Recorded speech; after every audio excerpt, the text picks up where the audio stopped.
तो आज मैं आपको पढ़ाऊंगी बहता पानी निर्मला।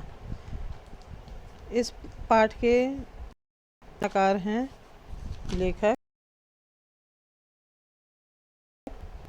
इन्होंने पाठ में यात्रा विवरण किया है। अपना कई प्रकार से बताई है। एक तो जब आप सोच विचार कर निश्चय करके कहीं जाना चाहें तो खर्च होगा आदि सभी कहाँ पर ठहरना है, मतलब लेखा जोखा तैयार कर लीजिए। दूसरा तरीका यह है कि आपके मन में आए कि आपको घूमने जाना है तो बस छुट्टी लीजिए और सामान लीजिए, लेके चल दीजिए। लेखक ने भी एक ऐसी ही यात्रा शुरू की। सोनारी एक छोटा सा गांव है और होम राजाओं की पुरानी राजधानी शिवसागर से कोई 18 मील दूर। बरसात के दिन थे। इन्होंने भी यात्रा बरसात में ही शुरू कर दी। लेखक ने 3 घंटे बाद वापस वहाँ से इन्होंने कोई 2 घंटे लग गए। खाना खाने से 1 घंटा और 3 घंटे वापस लौटने लगे तो देखा सड़क पे पानी भरा हुआ है। पानी ज़ोर से एक तरफ से दूसरी तरफ बह रहा था। लेखक भी बढ़ते गए, आखिर पीछे भी नहीं हट सकते थे क्योंकि पानी का बहाव बढ़ता जा रहा था। फिर लेखक ने लौटने का निश्चय किया, लेकिन सड़क पर देखा तो कोई मतलब लौटने का रास्ता नहीं। बीच में ही पक्के हिस्से पर तो गाड़ी चला रहे थे और मोड़ने के लिए उसे पटरी पर उतारना पड़ेगा, इसलिए उन्होंने लौटने का विचार छोड़ दिया।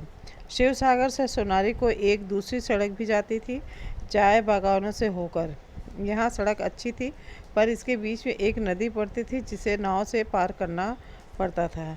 लेखक ने निश्चय कर लिया कि उन्हें आगे ही बढ़ना है। सामान को उन्होंने नाव पर रखा और नाव के सहारे आगे को निकल गए। उस पार नदी का कगारा ऊंचा था, मोटरसाइकिल भी नहीं उतर पाती, लेकिन किसी तरह उन्होंने मोटरसाइकिल को तख्ते लगाकर उतारे। खैर आधे घंटा वह स्वर्ग नसैनी पर बैठे और असमिया और विभिन्न भाषाओं के लोगों से बात करते हुए आगे की ओर बढ़े। इस तरह इधर भी निराशा थी। पानी अभी भी बढ़ रहा था। सब ने मना किया पर लेखक पर आगे बढ़ने की भूत सवार थी और वो आगे बढ़ते गए। रात शिवसागर पहुँचे। एक सज्जन ने ठहरने का स्थान दिया और दूसरे वहाँ पर उन्होंने दांत ब्रश करके निकाले तो सारे सामान उनके पानी में सराबोर हो चुका था। और इस तरह से 12 दिन और काटे क्योंकि सोनारी के सब रास्ते बंद थे। लौट कर देखा तो सोनारी के डाक बंगले में ही भी पानी भरा हुआ था। नक्शे में अभी लेखक देखते हैं तो वास्तव में उनकी जितनी यात्राएं स्थूल पैरों से किए थे उतनी उससे ज़्यादा कहीं उन्होंने काल्पनिक की थी। लोग कहते हैं कि लेखक अपने जीवन का कुछ नहीं बनाया, मगर लेखक बहुत प्रसन्न था, किसी से ईर्ष्या नहीं था।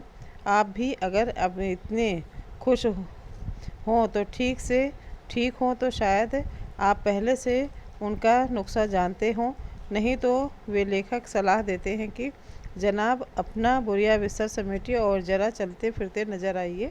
यह आपका अपमान नहीं है, एक जीवन दर्शन का निचोड़ है।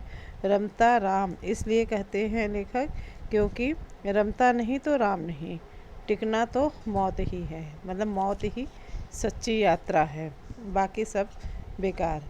बच्चों ये था पाठ का सारांश सच्चिदानंद जी द्वारा रचित। अब ये शब्दार्थ आप लिख लीजिएगा। इसके बाद पॉज कर प्रश्नों के उत्तर मैं भेज रही हूँ। पॉज कर करके इन 6 प्रश्नों का उत्तर लिख लीजिएगा जो यात्रा वृत्त से है। भाषा के बाद में आपको कुछ नहीं करना है, बस। धन्यवाद।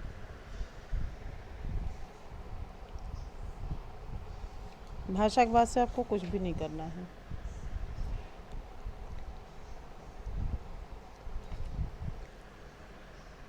सभी प्रश्नों को पॉज करके देखते जाइएगा।